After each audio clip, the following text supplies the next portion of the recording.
Thanks for being with us here on Live Now from Fox. I'm your host, Christina Evans. Of course, we're continuing to track this devastating, deadly news out of New York City. I want to show you these shots that we still have there of the Hudson River.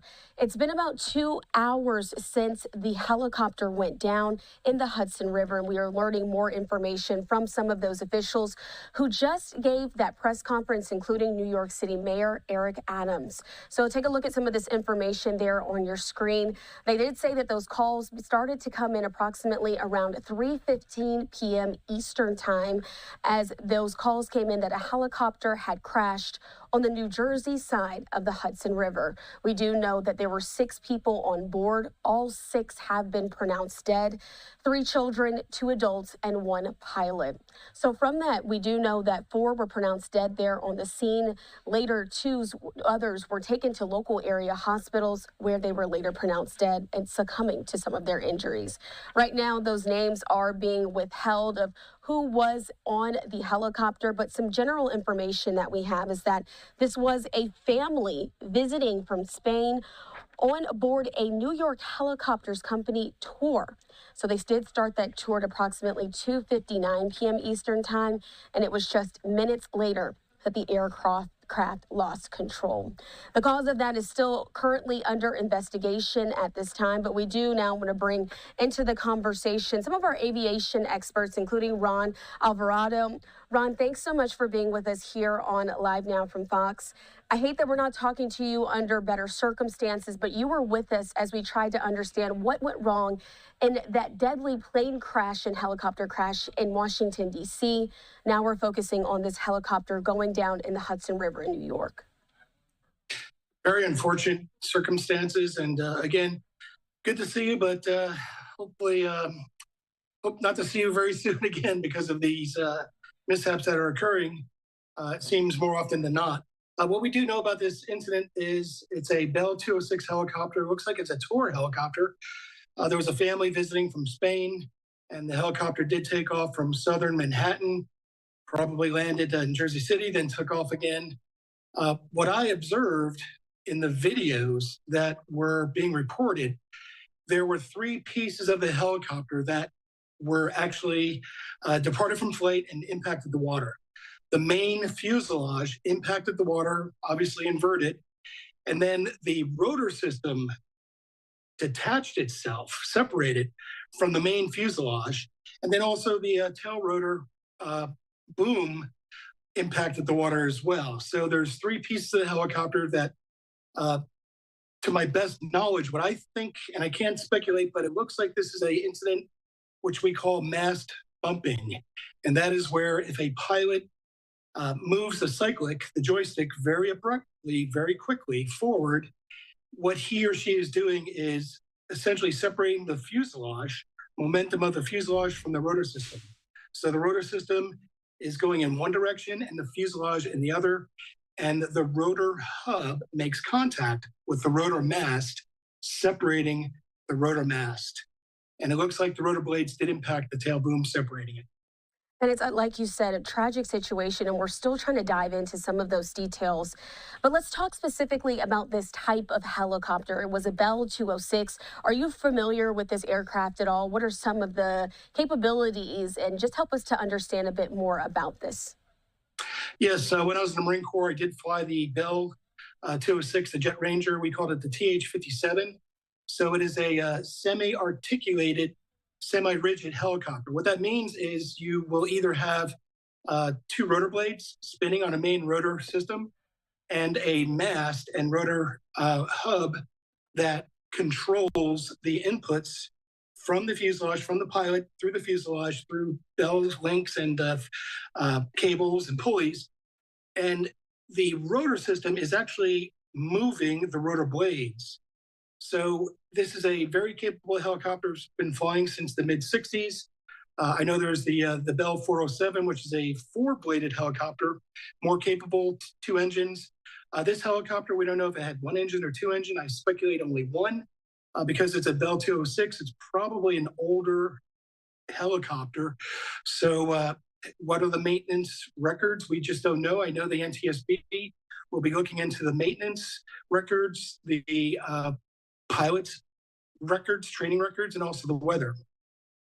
And we've been watching some of that video from our partners there at Fox 5 in New York. They were showing the moment, the devastating moment that that helicopter went down into the Hudson upside down. But like you were mentioning, some of the things that happened, the propeller completely dislodged from the helicopter itself, came down a lot afterwards. Can you sort of talk about what causes those things to separate, what have had it impact the tail as well, and why it ended up upside down specifically? Well, again, like I was saying earlier, this is a case of what I believe, based upon the video I saw, mast bumping. So, what could cause that is the helicopter pilot moving the cyclic, the joystick, very aggressively, moving it forward or aft. They just took off, so the helicopter pilot could have been hot dogging. I've seen this many times. The young pilots taken off out of the Wall Street pad and the pads up and down the East River. Again, I'm not speculating. I'm not saying this pilot did do that, but from what I've seen and based upon all of my training with the many helicopters I've flown in the Marine Corps for 20 plus years, this looks like a case of mast bumping. So the rotor system, the rotor blades impacted. I'm actually theorizing that the rotor blades impacted the tail boom, separating the tail rotor, and also the fuselage was separated from the rotor system itself. And that's why we had three impacts of the helicopter impacting the Hudson River. The helicopter came down, unfortunately, like a lawn dart. Unfortunately, people who are in fuselages like that, they normally die of blunt force trauma because we're talking about a tremendous amount of G's, gravitational forces on the body when it impacts the water. So it's very, very sad. My heart goes out to the families and especially the pilot. And specifically, when we're taking a look at some of these live images, as they're getting ready to try to recover the helicopter itself from the Hudson River, have you flown in this airspace? Have you flown along the New York, New Jersey side of the Hudson River? Can you give us any insight into what this airspace is like there in New York? Yes, absolutely. So I live in Laguna Beach, California, but I grew up in New Jersey. So I did obtain my pilot's license in the state of New Jersey. I've flown Cessnas up and down the East River, the Hudson River. When I became a Marine Corps naval aviator, I was actually a presidential pilot. I flew for the White House for 4 years. I've flown up and down these rivers again decades later. So it's a very congested airspace. Similar to the airspace down near DCA, which we've spoken about a couple of months ago, before a pilot or an aircraft, whether it be fixed wing or helicopter, enters that corridor, whether it be the East River, which is east of Manhattan, or the Hudson River, which is west of Manhattan, the pilot needs to listen to a frequency. There's a frequency, a pilot's frequency that all aircraft should be monitoring. So the helicopter or the aircraft will announce itself, stating who they are, where they are, what altitude, and which direction they're flying. So this helicopter, I'm sure, announced itself. It took off, and it quickly departed flight and impacted the river. But to answer your question, it's a very, very busy corridor. And when we're talking about what's coming next in this investigation, obviously we relied heavily on some of the information from the black boxes that were on board the helicopter and the plane in the DC plane crash. Can we anticipate that this is something we should be waiting for information from the NTSB on as well?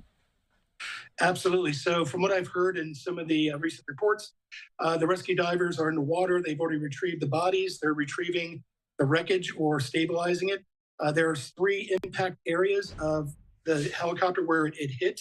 You can see in this frame right here, that's the inverted fuselage with the HEFs, which are helicopter emergency flotation devices, which obviously were not inflated because of the quickness and the rapid descent of this helicopter. But the divers and rescue teams are going to retrieve the wreckage. They're going to retrieve any pieces and parts on the bottom of the river.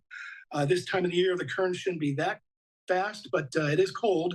And I know these divers are definitely prepared for these type of conditions. But again, the focus of effort for the NTSB and for the New York area, New Jersey area rescue teams, they need to secure the area, secure all evidence in that area.